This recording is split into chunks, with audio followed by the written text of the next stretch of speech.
పేదలను మోసం చేస్తున్న కేంద్ర రాష్ట్ర ప్రభుత్వాలు పేదల గురించి కేంద్ర రాష్ట్ర ప్రభుత్వాలు ఆలోచించడం లేదని All India Forward Bloc party MP అభ్యర్థి గుర్రపు మర్చందర్ ఆరోపించారు.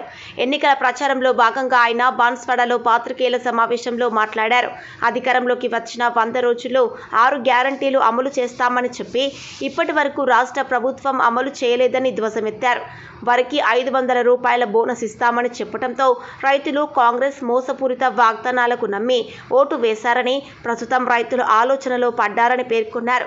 ఆగస్టు 15 లోపు 2 లక్షల రుణమాఫీ చేస్తామని చెబుతున్నప్పటికీ అప్పటి వరకు స్థానిక సంస్థల ఎన్నికలు ఉంటాయి కాబట్టి ఎన్నికల కోడ్ సాకుతో పొడిగిస్తారన్నారు.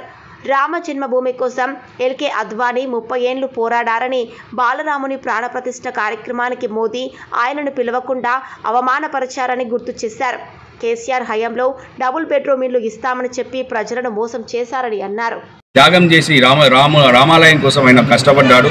ఆ బీజేపీ పార్టీని కూడా 2 సీట్ల నుంచి ఎన్నో వందల సీట్ల వరకు ఆయన తీసుకొచ్చారు. కానీ ఆయన పేరు ఎక్కడ దక్కనీయకుండా మోడీ గారు కుట్ర చేశారు. భూమి పూజకు పిలవలేదు, మన ప్రారంభోత్సవానికి పిలవలేదు. ఇది చాలా అన్యాయం. రామరాజ్యం అని చెప్పుకునే వాళ్ళు ఎప్పుడైనా ఇలాంటి అధర్మ పనులు చేయొద్దు.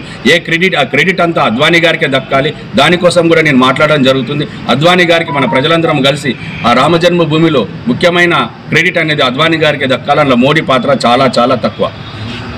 6 గ్యారెంటీలతో వాళ్ళు 100 రోజుల్లో 6 గ్యారెంటీలు అమలు చేస్తామన్నారు. దాంట్లో 1-2 చిన్న చిన్న హామీలు మాత్రమే నెరవేర్చారు. ఒకటి ఏంటంటే 500 రూపాయల సిలిండర్ సబ్సిడీ, ఒకటి ఉచిత మహిళలకు ఉచిత బస్సు ప్రయాణం. ఉచిత బస్సు ప్రయాణం అనేది కిక్కిరిసిన బస్సులతో చాలా అవస్థలు పడుతున్నారు మహిళలు. అంతేకాకుండా 500 రూపాయల సబ్సిడీ సిలిండర్ కూడా సక్రమంగా అందరికీ దక్కడం లేదు.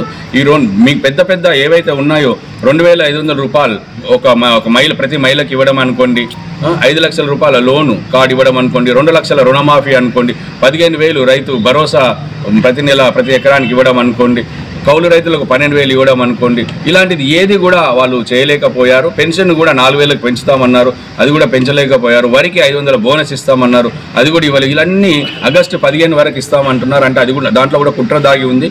ఆగస్టు 15 వరకు స్థానిక సంస్థలు ఇవన్నీ ఎన్నికలు ముగించి తర్వాత ఆ డేట్ని అట్లా పొడిగిస్తూ పోతారు. వాళ్ళు ఏనాడు ఇది చాలా డబ్బుతో కూడుకున్న ఈ హామీలు, ఇది నెరవేర్చడం అనేది కాంగ్రెస్ ప్రభుత్వం చాలా కష్టసాధ్యం. ఇది కంపల్సరీ వాళ్ళు ఇవ్వలేరు.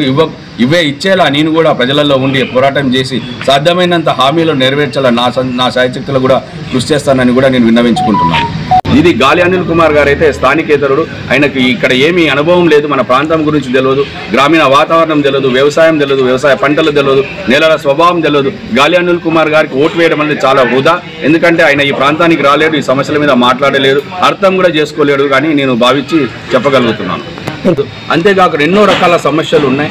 ఆ సమస్యలు వాళ్ళు చెప్పుకుంటే వాళ్ళందరూ పెన్షన్ మీద ఆధారపడి బతికే కుటుంబాలు తయారయ్యాయి. ప్రభుత్వం అంటే పెన్షన్లు ఇచ్చి ఏదో పూట గడవడం కోసం చేయకూడదు. వాళ్ళని ఆర్థికంగా వృద్ధిలోకి తీసుకురావాలి. వాళ్ళ పిల్లలకు డాక్టర్లను, ఇంజనీర్లను చేయాలి. అంతేకాకుండా వాళ్ళ పక్కా ఇల్లులు ఇవ్వాలి. మిగతా వాళ్ళ పరిసరాలన్నీ పరిశుభ్రంగా ఉంచేలా మౌలిక వసతులు కలుగజేయాలి. దీని మీద ఏ ప్రభుత్వం కూడా ఏనాడు కృషి చేయడం లేదు. నాకు అది చాలా బాధగా అనిపించింది. వాళ్ళు అసలు నమ్మకం కోల్పోతున్నారండి. ఇప్పుడున్న ప్రభుత్వం పైన కానీ, ఇప్పుడు నిల్చున్న అభ్యర్థుల పైన కానీ ఎవరు ఏం చేయట్లేదు. ఎవరో కొంచెం డబ్బు ఇస్తారు, మేము తీసుకుంటాం, ఎవరి వల్ల మాకు ఏం ఉపయోగం లేదు, నచ్చినోడికి వేసుకుంటాంలే అప్పుడు అన్న ఆలోచన చేస్తున్నారు ప్రజలు. నేను అదే గమనించాను. కాబట్టి నమ్మకం కలిగించాలి మనం ప్రజల మీద. అప్పుడు ప్రజలు నమ్మినప్పుడే మన భారతదేశం అనేది ఇంకా చాలా బాగుంటుంది అని నేను భావిస్తున్నాను. కాబట్టి ఓట్లకు అమ్ముడుపోకుండా ప్రజలారా, మీకు అన్యాయం జరిగింది. గత ప్రభుత్వాలు, అది కాంగ్రెస్ అనుకోండి, బీఆర్ఎస్ అనుకోండి, బీజేపీ అనుకోండి, పేద ప్రజలను ఎవరిని పట్టించుకోలేదు. కానీ మీరు నమ్మకం పోగొట్టుకోకండి. నేను వస్తున్నాను. తప్పకుండా ప్రతి సమస్యను తీర్చి పేదరిక నిర్మూలనకు నేను శాయశక్తులు కృషి చేసి 5 ఏళ్లలోనే ఎంతో నేను అభివృద్ధి చేసి చూపిస్తానని మనవి చేస్తున్నాను.